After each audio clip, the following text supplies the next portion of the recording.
లేకుండా straight to point వచ్చేస్తా. RCB ఎందుకు కప్పు కొట్టట్లేదు ఇన్ని ఇయర్స్ లో? టీం లేదా, లేకపోతే మేనేజ్మెంట్ సరిగ్గా లేదా?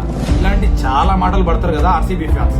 బట్ ఒక్కటి చెప్తా, గుర్తుపెట్టుకోండి, నా అనాలిసిస్ లో నేను స్టడీ చేసింది ఏంటంటే, చాలా మ్యాచెస్ ని స్కోర్ కార్డ్స్ తీసుకొని అసలు వాళ్ళు ఎలా ఆడిరు ఇవన్నీ చూసినప్పుడు నాకు అర్థమైంది ఏంటంటే, లిటరల్లీ ఆర్సీబీ దగ్గర సీజన్ 1 నుండి లాస్ట్ సీజన్ వరకు ప్రతి సీజన్ లో సూపర్ స్టార్ ప్లేయర్స్ ఉన్నారు.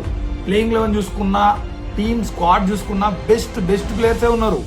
అండ్ మేనేజ్మెంట్ విషయానికి వస్తే వాళ్ళేం మరీ అంత అటర్ ఫ్లాప్ యాక్షన్స్ ఏం చేయరు. లిటరలీ చెప్తున్నా కదా, బెస్ట్ స్క్వాడ్ నే పిక్ చేస్తారు. బట్ ఇక్కడ క్వశ్చన్ మార్క్ ఎక్కడ క్రియేట్ అవుతుంది అండ్ ప్రాబ్లం ఎక్కడ క్రియేట్ అవుతుంది, ఎందుకు అసలు గెలవట్లేదు అనేది చూద్దాం. సి, RCB batting, bowling and luck factor, ఈ 3 పాయింట్స్ నాకు మేజర్ గా తట్టిన పాయింట్స్ నా అనాలిసిస్ లో.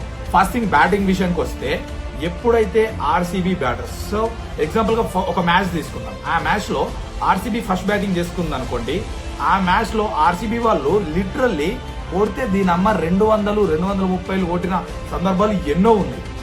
ఆ మ్యాచ్ కూడా గెలవని మ్యాచెస్ చాలా ఉన్నాయి. మీరు వెళ్ళి చూసుకోండి గూగుల్లో, నేనేదో ఉత్తిగా చెప్పట్లేదు. ఎందుకు గెలవరు?